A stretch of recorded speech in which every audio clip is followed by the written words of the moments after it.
ఆకాశంలో సగం అన్నింటా సమానం.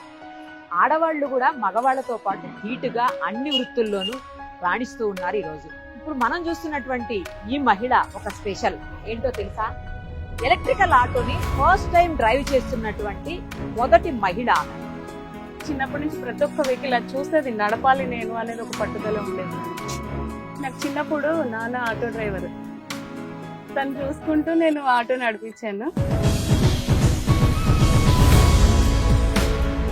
మా హస్బెండ్ వచ్చేసి కూలీ పని చేశాను, టైల్స్ వరకు. తనకి 2014లో వెన్నుపూస ప్రాబ్లం అయింది, చెట్టు మీద పడి. అది నాకు దెబ్బతీసిందండి. నేను అనుకుంటున్నాను వాడు ఒకవేళ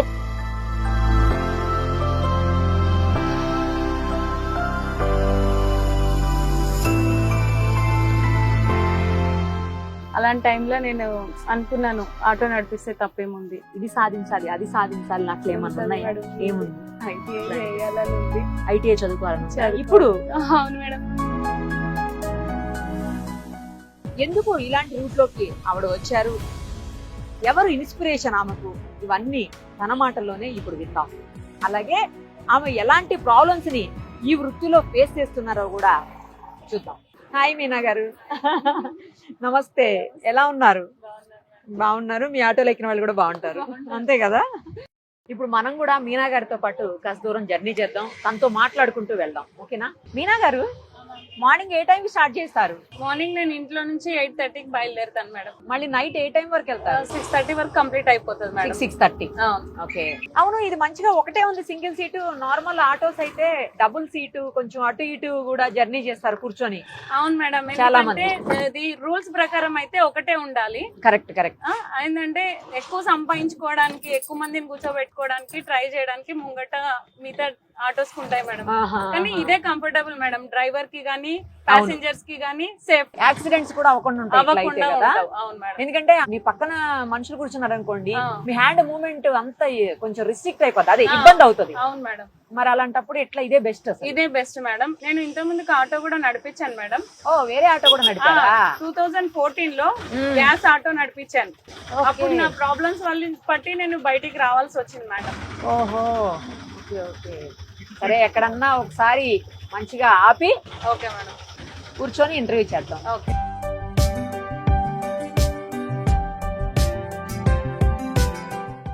వన్ మంత్ బ్యాక్ యాక్చువల్ గా మేము తనని చూసాం. నిజానికి ఒక షూట్ కి వెళ్తున్నాం మేము, మియాపూర్ సైడ్. వెళ్తూ ఉండగా ఆటోలో వెళ్తూ ఉన్నారు ఈమె.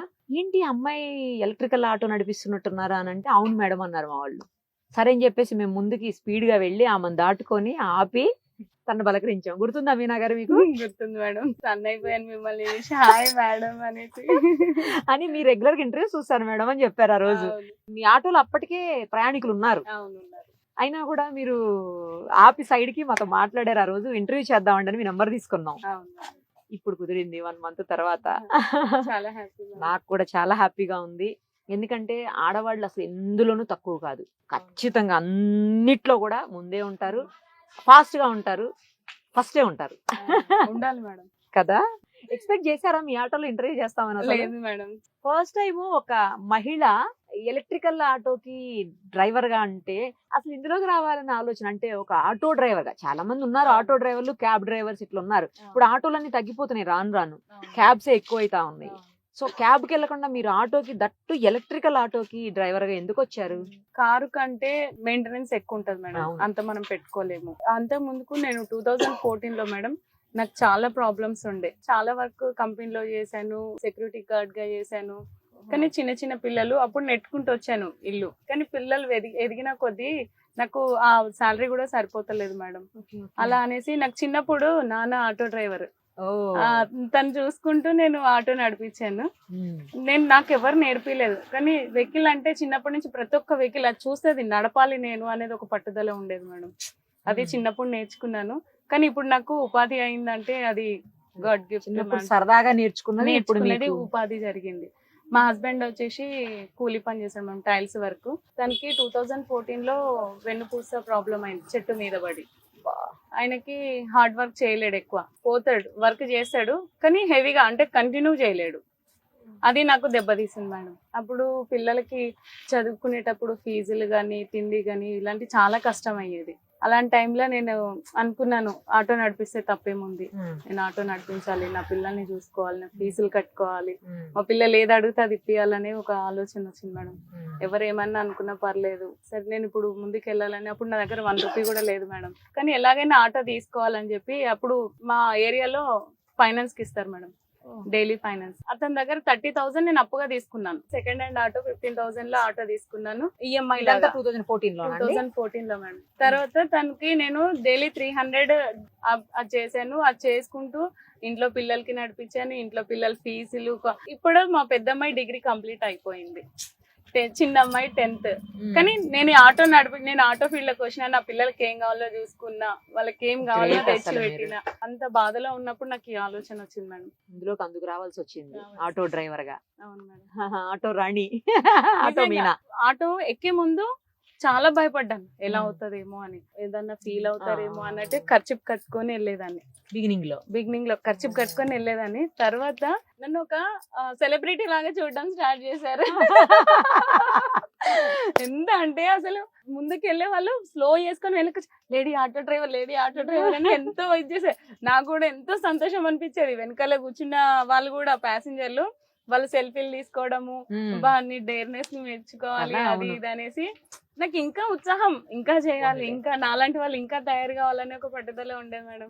సో అలా కంటిన్యూ అవుతా ఉంది. తీసేసాను హ్యాపీగా, దర్జాగా. తీసేసాను. తర్వాత ఫస్ట్ లాక్డౌన్ వచ్చింది కదా మేడం. ఫస్ట్ లాక్డౌన్ లో చాలా ఇబ్బంది అయింది. నేను ఇంట్లోనే ఉన్నాను చాలా. అయితే సోషల్ వాళ్ళు ద్వారా నేను ఈటో మోటార్ కి పరిచయం అయ్యాను. ఇప్పుడు ఇది ఈటోనే కదా? ఈటో మోటార్ కి. అప్పుడు ఈ వెహికల్స్ రాలేదు, ఆన్లైన్ ఉంటాయి కదా, బిగ్ బాస్కెట్ లో ఆన్లైన్ లో అన్ని చేసి వెళ్తారు కదా, అలాంటి దాంట్లో నేను ఎంటర్ అయ్యాను. నేను లాక్డౌన్ లో కూడా వర్క్ చేశాను మేడం. ఆన్లైన్ అది కూరగాయలు గానీ సరుకులు అవన్నీ డోర్ టు డోర్ వెళ్ళి నేను చేశాను. చేసేసిన తర్వాత నాకు మళ్ళీ ఇదే కంపెనీ వాళ్ళు ప్యాసింజర్ ఆటో ఇస్తే నాకు ఫస్ట్ పర్మిట్ ఈ కంపెనీ వాళ్ళు ఇచ్చారు మేడం. అయితే ఇప్పుడు ఎలక్ట్రికల్ అసలు మొత్తం టోటల్ అన్ని ఎక్కడ ఎలక్ట్రికల్ వెహికల్స్ ఉన్నా సరే ఆటోస్ ఫస్ట్ మీరే? హైదరాబాద్ కి అయితే ఫస్ట్ నేను. ఎందుకంటే ఈ కంపెనీకి కూడా నేను థ్యాంక్స్ చెప్పాలి మేడం. లాక్డౌన్ లో నాకు బతుకు తెరువు చూపించింది. ఇప్పుడు కూడా నాకు ఈ కంపెనీ వాళ్ళు ఒక ఆటో ఇచ్చి నన్ను ఒక ఫస్ట్ లేడీగా నాకు ఫస్ట్ పొజిషన్ ఇచ్చారు ఈటో మోటార్స్ వాళ్ళు. ఆ చైర్మన్ సార్ కూడా నేను చాలా థ్యాంక్స్, రుణపడి ఉండాలి. ఏమీ చెయ్యలేనటువంటి విధి లేని పరిస్థితుల్లో మీరు ఇందులోకి వచ్చారు. ఇప్పుడు సక్సెస్ఫుల్ గా అందరికి ఆదర్శంగా లేడీస్ కూడా మరి మేడం మిమ్మల్ని చూస్తే చాలా అసలు నేను బండి నడిపేయాలంటే భయం అయ్యేది. మిమ్మల్ని చూస్తున్నాను కదా, నేను కూడా బండి నేర్చుకుంటా కవ్వాలి సరే అనేసి బయటికి. సూపర్ అసలు. మరి ఇంట్లో ఏమన్నా ఫస్ట్ లో అబ్జెక్ట్ చేశారా? మా హస్బెండ్ వద్దన్నారు మేడం. కానీ ఈ ఆటో ఫీల్డ్ లోకి వచ్చినాక కూడా కొద్దిగా ప్రాబ్లమ్స్ ఎదుర్కొన్నారు. ఇంటి చుట్టూ ఆటో డ్రైవర్స్ ఉంటారు కదా, మా హస్బెండ్ కి చెప్పడం ఎందుకు అక్క వెళ్ళడం ఆటోకి, ఆటో బయట బాలేరు జనాలు. నేను కొద్ది రోజులైనా గానీ చాలా డెవలప్ అయ్యాను. ఎందుకంటే నాకు స్మోకింగ్ లేదు, నా డ్రింక్ లేదు, తెచ్చిన పైసలు తెచ్చినట్టు ఇంట్లోకి వచ్చేటి కదా, కొద్ది డెవలప్ అయ్యాను. అక్కడ ఉన్న లేడీస్ ఆటో డ్రైవర్ లేడీస్ ఏం చేశారు, అక్క చూడు మీనాక నిన్న మొన్న ఆటోకి వెళ్ళింది బాగా చేసుకుంటుంది అని కొద్దిగా అక్కడ మా హస్బెండ్ ని అక్కడ ఎందుకు పంపించడము బయటికి వద్దు అది అంటే మా ఆయన నా మీద ఇది చేయడం అనేసి అనడం. కొన్ని రోజులు గొడవ అయింది. తర్వాత పిల్లలతో అందరం హ్యాపీగా ఉండేసరికి ఊరుకున్నారు. నైట్ ఎప్పుడన్నా లేట్ అవుతా? లేట్ తర్వాత కూడా వెళ్ళాల్సిన అవసరం ఒకసారి 11 o'clock వచ్చిన టైంలో ఉంది. అంటే నేను ఒక టార్గెట్ పెట్టుకున్నా, స్టార్టింగ్ కష్టం కదా, ఎందుకంటే అప్పుడప్పుడే వెళ్తున్నాను కాబట్టి నా ఆర్థిక ఇబ్బందులు కొద్దిగా చక్కబడేదాకా నేను 11:30 12 o'clock కూడా వచ్చిన రోజులు కూడా ఉన్నాయి. మరి అలాంటప్పుడు ఏమన్నా నాకు ఎలాంటి ప్రాబ్లం రాలేదు మేడం. ఇంకా అందులో ఒక అతను ఎక్కాడు, డ్రింక్ వేసి ఎక్కాడు. ఎక్కితే నేను అన్నాను బ్రదర్ ఎక్కడ తీసుకెళ్ళాలి, నన్ను పలానా చోటుకు తీసుకెళ్ళమ్మా అన్నాడు. తనతో మాట్లాడుకుంటూ తను నాతో మాట్లాడుతూ కరెక్ట్ గా చెప్పండి లొకేషన్, నేను అక్కడ దించేస్తాను, మీరు నా బ్రదర్ లాంటి వాడు. ఎందుకంటే మా అన్నయ్యను మా తమ్ముడు ఇలా ఉంటే మా అన్నయ్యకి ఎవరైనా సపోర్ట్ చేస్తారు, మా బ్రదర్ కో మా డాడీకి ఎవరికో, అలా మిమ్మల్ని తీసుకెళ్తున్నాను అని చెప్తే సరే అమ్మా సంతోషం అని చెప్పి వాళ్ళని దించేయడం. అయినా కూడా ఏం ప్రాబ్లం ఏం problem కాలేదు. గ్రేట్. ఇంకా అందులో ఒకటి ప్లస్ పాయింట్ ఏంటంటే మా ఇంటి పక్కన వేరే వాళ్ళు ఉన్నారు, ఆమెకు అప్పుడే పెయిన్స్ వస్తున్నాయి. ఆటో తీసుకెళ్ళడానికి ఎవరిని జెంట్స్ ని అడిగినా కానీ అందరు తాగేసి పడుకున్నారు. అప్పుడు ప్రెగ్నెంట్ అప్పుడు కూడా 12-1 గంట అయింది. నన్ను లేపారు, గాంధీకి కోటి హాస్పిటల్ తీసుకొచ్చి ఆమెను జాయిన్ చేసి తీసుకొచ్చి మళ్ళీ ఆమెను జాయిన్ చేసి ఇంటికి వెళ్ళాను. మళ్ళీ ఆ టైంలో రిటర్న్ వచ్చేసాను. ఒకళ్ళే స్టార్టింగ్ మీరు స్టార్ట్ చేసినప్పుడు ఫస్ట్ రోజు సంపాదన ఎంత, తక్కువ సంపాదన ఎంత? ఫస్ట్ రోజు నేను 1000 రూపీస్ తెచ్చుకున్నాను మేడం. తక్కువ సంపాదన ఎంత ఇప్పటి వరకు మీ 14 నుంచి ఇప్పటి వరకు? నేను తక్కువ అసలు చేసుకోలేదు మేడం, టార్గెట్ పెట్టుకున్నాను. నేను ఈ రోజు ఇంత సంపాదించాల్సిందే, ఆ టార్గెట్ పెట్టుకొని ఆ టైం వరకు నేను చేసుకొని వెళ్తాను. తక్కువ టార్గెట్ ఏమైనా పెట్టుకున్నారు ఎప్పుడన్నా?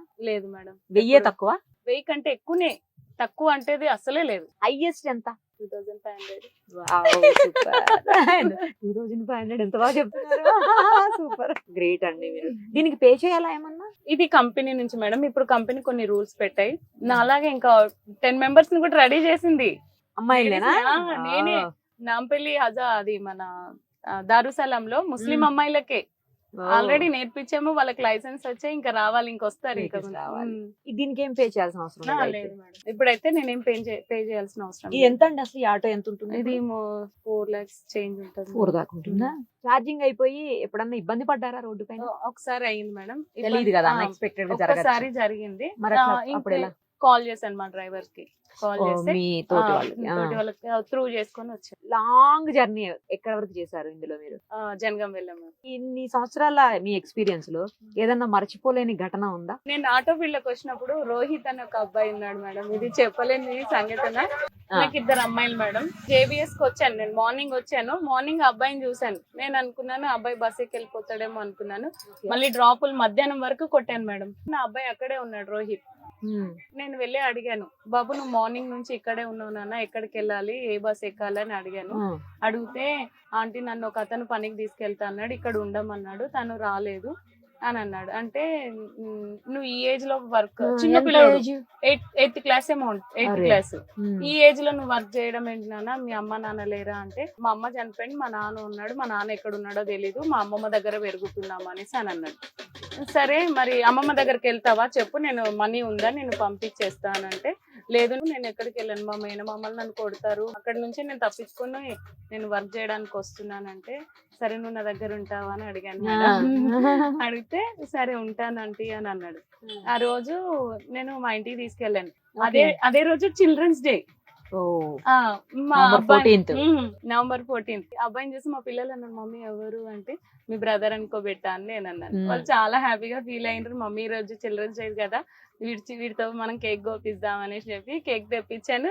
పిల్లలు సరదాగా మంచిగా ఉన్నారు. నెక్స్ట్ డే కూడా ఉన్నారు. ఆ తర్వాత నెక్స్ట్ డే మా స్టాండ్ లో ఉండే అందరు అన్నారు, ఆ పిల్లడు ఎక్కడి నుంచి వచ్చాడో తెలీదు, సరే నువ్వు పెంచుకుంటా అంటున్నావు కదా, సరే ఒకసారి పోలీస్ వాళ్ళని వెళ్ళి ఇన్ఫర్మేషన్ ఇద్దాం అది ఇది అని చెప్తే, ఆ అబ్బాయిని తీసుకొచ్చి పోలీస్ వాళ్ళకి చెప్తే వాళ్ళు అన్నారు, లేదమ్మా మేము అలా ఇవ్వము, అలా ఇవ్వకూడదు అని చెప్పి వాళ్ళు చెంచల్ కూడా అక్కడ చిల్డ్రన్స్ ది ఉంది మేడం, అక్కడికి తీసుకెళ్ళిపోయాడు.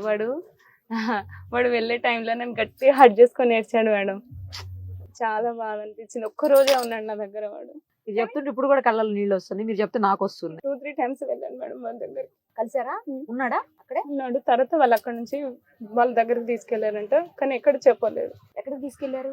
వాళ్ళు అంటే సిద్దిపేట అంట వాళ్ళది, ఆ ఏరియాకి తీసుకెళ్ళిపోయారు. మరి కలవలేదు తర్వాత? ఫోన్ నెంబర్ లేదు మేడం, ఏది లేదు. నేను అనుకుంటున్నాను వాడు ఒకవేళ పెద్దగా అయితే 10th వరకు చదివిస్తారు మేడం, వాడు చదువుకోవాలని ఉండే, కానీ బెటర్ నేను ఒక మంచి పని చేశాను. వాడు నాకు ఇబ్బంది అయినా కానీ వాడు దూరం వెళ్ళి చదువుకుంటున్నాడులే అనేసి ఒక ఆలోచన ఉండే మేడం. వస్తాడు, ఖచ్చితంగా వస్తాడు. మళ్ళీ మీ దగ్గర చూడండి, JBS వస్తే ఎవరైనా చెప్తారు మేడం మీరు ఎక్కడ ఉంటారు, నేను ఎక్కడ ఉంటాను అనేసి. ఒక లక్ష్యంతో ముందుకు దూసుకుపోతూ కుటుంబాన్ని మంచిగా చూసుకోవాలి, పిల్లలకి ఇబ్బంది కలగకుండా ఉండాలి అని చూసుకోవటమే కాదు, మీకు మంచి మనసు కూడా ఇచ్చాడు దేవుడు. అందరికీ ఉండదు అలా, బాధపడకండి. వస్తాడు మీ రోహిత్, మళ్ళీ వస్తాడు. ఈసారి కేక్ కట్ చేసినప్పుడు నన్ను కూడా పిలవండి, సరేనా? ఎన్నాళ్ళు కంటిన్యూ చేస్తారు ఇట్లా? ఓపిక ఉన్నంత వరకు నేను వర్క్ చేస్తాను. మీ అమ్మాయి ఇప్పుడు జాబ్ వచ్చేస్తుంది కొన్ని రోజులకి? చిన్న పాప సెల్ రిపేరింగ్ నేర్పిస్తాను మేడం, తనకి చదువు అబ్బాయి అసలు. చిన్న అమ్మాయి లాగా ఉండదు అసలు, అబ్బాయి బైక్ నడిపిస్తుంది, ఆటో నడిపిస్తుంది. ఎక్కడికి పోతాయి? కానీ అమ్మాయి డ్రెస్సులు వేసుకోదు మేడం, మొత్తం కటింగ్ అవన్నీ అబ్బాయి లెక్క అబ్బాయి ఉంటుందా? లాగా. కానీ పాపకి మ్యారేజ్ చేశాను మేడం, పెద్ద ఆమెకి. ఆమెకి చేసేసారా? అయిపోయింది, డిగ్రీ ఫైనల్ ఇయర్ అయిపోయింది. Okay, okay. పాపకు మ్యారేజ్ చేసాను, మంచి ఇంట్లో ఇచ్చాను. నాకు ఎదురు చూడకుండా ఉంది మేడం వాళ్ళ ఫ్యామిలీ. సూపర్ అయితే. కానీ ఈ పాపకు ఒక్కదానికి తనకి సెల్ రిపేరింగ్ నేర్పించి తనకు షాప్ పెట్టించి తనంతలో తన జీవితం అంటే ఎక్కడికి కాళ్ళ మీద వరకు తను నిలబడేలాగా. తను నిలబడేలాగా. అందుకే నాకు ఇప్పుడు హెల్ప్ చేయకున్నా పర్లేదు, నేను చేస్తున్నాను కదా. తను సెల్ రిపేరింగ్ నేర్చుకునే వరకు, ఆమెకు షాప్ పెట్టించే వరకు నేను కష్టపడుతుంటాను. తను పెట్టేసిన తర్వాత మానేస్తారా? తను మంచిగా మానేను మేడం, నా ఒంట్లో శక్తి ఉన్నంత వరకు చేస్తాను. నడిపిస్తారు. ఇది సాధించాలి, అది సాధించాలి, అట్లా ఏమన్నా ఉన్నాయా? మేడం, ఏముంది? ITI చేయాలని ఉంది. ITI చదువుకోవాలని ఉందా ఇప్పుడు? అవును మేడం. ఇంకో విషయం, మా అమ్మాయి నేను 10th ఓపెన్ 10th నేను వరంగల్ లో రాశాను, మా పాప ఇక్కడ రాసింది. ఇద్దరు కలిసి ఒకేసారి 10th క్లాస్ రాసారా? నేను అయిపోయిందా? pass అయ్యాను, అయిపోయింది. మీ అమ్మాయి? మా అమ్మాయి కూడా పాస్ అయింది. ఇద్దరు పాస్ అయ్యారు. ఎవరికి ఎక్కువ మార్క్స్ వచ్చాయి? మా అమ్మాయికి 8.9 అమ్మాయికి వచ్చాయి, 6.9 నాకు వచ్చాయి. పర్లేదు, మీరు ఈ పని చేస్తూ ఇంట్లో పని చేస్తూ చేశారు. అవును. చదువే లక్ష్యంగా చేయలేదుగా, అదొక్కటే కూర్చోలేదు. మీ అమ్మాయి అంటే చదువు మాత్రమే కాబట్టి మీకంటే ఎక్కువ మార్క్స్ వచ్చాయి. గ్రేట్ అసలు, ఇద్దరు కలిసి ఒకటేసారి రాశారు. కానీ కొద్దిగా చదువు ఉంటే బెటర్ గా ఉండేది. ఉండాలి, అవును, ఖచ్చితంగా ఉండాలండి. ITI జాయిన్ అవుతారా అవకాశం ఉంటే? మేడం ఇంతకు ముందు కూడా ఓపెన్ ఇంటర్ కి నేను ఎగ్జామ్ రాశాను, నేను పాస్ అయ్యాను మేడం. పాస్ అయ్యాను. అప్పుడు 1350 రూపీస్ ఎంట్రన్స్ ఫీజ్ కట్టి జాయిన్ అవ్వాలి. కానీ అప్పుడు ఉన్న పొజిషన్ లో నా దగ్గర డబ్బులు లేక నేను ఆపేసాను మేడం. సొంత ఇల్లు ఉందండి? సొంత ఇల్లు లేదు మేడం, రెంట్ కే ఉంటున్నాను. కానీ గవర్నమెంట్ వాళ్ళు అందరికి సహాయం అవును, చాలా చేసినట్టు సాయం. నా లాంటి వాళ్ళకి ఒక డబుల్ ఫ్లాట్ బెడ్రూమ్ నాకు ఇస్తే బెటర్ గా అనుకుంటున్నాను మేడం. బాగుంది. అయితే మొత్తానికి ITI చదువుతారా? అయితే సీట్ వస్తే చేస్తా అనుకుంటున్నాను మేడం. అది కూడా అంటే ఇట్లా వర్క్ చేస్తూ. కానీ అట్లా కుదురుతుందా మరి? ఇది చేస్తూ చదువుకోవచ్చు? ఓపెన్ గా ఏదన్నా ఉంటే చేసుకుంటారు. అలాంటిది ఏమన్నా ఉంటే. ఎందుకు ITI మీద పడింది మీకు అంటే ఎలక్ట్రికల్ అంటే కూడా చాలా ఇంట్రెస్ట్ మేడం నాకు. ఎలక్ట్రికల్ వర్క్ కూడా వస్తుందా? ఇంట్లో నేనే ఫ్యాన్లు ఫిట్ చేశాను, ట్యూబ్ లైట్స్. అమ్మో, ఇంట్లో ఏదైనా ఎలక్ట్రికల్ వర్క్ నేనే చేసుకుంటాను. అన్ని మీరే చేస్తారా? అవును. ఇదేదో బానే ఉంది. మీరు మల్టీ టాలెంట్ అయితే అన్ని. కానీ షాప్ పెట్టుకోవచ్చు ఎలక్ట్రికల్ నేర్చుకుంటే. మీరు అంటే ITI చదివితే కనుక మీరు షాప్ కూడా మంచిగా పెద్దది పెట్టుకోవచ్చు. అది కానీ నాకు government అంత నుంచి లేదు మేడం, ఎందుకంటే డ్రైవింగ్ ఫీల్డ్ అంటే చాలా ఇష్టం. ఇష్టం. ఎంత కష్టం, అప్పుడు కష్టం అయినా కానీ నాకు ఎందుకో అంత కష్టం అనిపించలేదు. అదే నాకు కష్టం అనిపించింది చూడగానే, ఇంత కష్టాన్ని ఎట్లా చేస్తుంది ఈవిడ అనిపించింది. డ్రైవింగ్ కూడా చాలా పర్ఫెక్ట్ మేడం. అంతేనా? ఎవరు చూడు అమ్మా. ఎప్పుడన్నా యాక్సిడెంట్స్ అయ్యాయా చేతిలో? లేదు మేడం, కానీ కారే వచ్చి నన్ను డాష్ ఇచ్చింది మేడం. ఓయ్యో. అది 2018 లో. అప్పుడు నేను ఇటు వస్తున్నాను, స్పీడ్ గా వచ్చేసి కొట్టేసింది. ఏమన్నా డ్యామేజ్ అయిందా? డ్యామేజ్ అయింది, అన్ని వాళ్ళే పెట్టుకున్నారు మేడం. నా హాస్పిటల్ ఖర్చు, డ్యామేజ్. మీకు కూడా దెబ్బలు తగిలాయా? ఇక్కడ తగిలింది, కాలు ఫ్రాక్చర్ అయింది. అది వాళ్ళ మిస్టేక్ వాళ్ళ కాబట్టి వాళ్ళే mistake. అవును. పెట్టుకున్నారు. కానీ నేనైతే ఎప్పుడు చేయలేదు మేడం, చేయలేదా? చాలా జాగ్రత్తగానే వెళ్ళాను. ఆల్ ది బెస్ట్ అండి మీనా గారు. తప్పకుండా మీకు ప్రభుత్వం నుంచి సాయం రావాలని నేను కూడా ఆశిస్తున్నాను. అలాగే ఇందులో ఇలాగే ఈ ఫీల్డ్ లో ముందుకు దూసుకుపోండి. అందరికీ ఆదర్శంగా నిలవండి మరింత మందికి. చాలా గ్రేట్ అండి మీరైతే. మీకు ఒక హ్యాట్స్ ఆఫ్ చెప్తూ thank you so much. Thank you.